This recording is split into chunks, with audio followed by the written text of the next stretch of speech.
You ask Tiger to solve. This deals with linear equations with one unknown. The final result is x equals 10/3.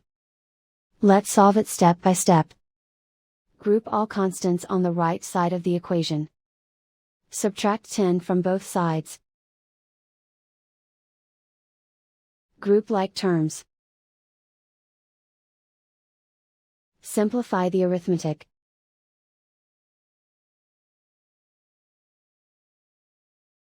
Isolate the x. Divide both sides by -3. Cancel out the negatives. Simplify the fraction. Cancel out the negatives.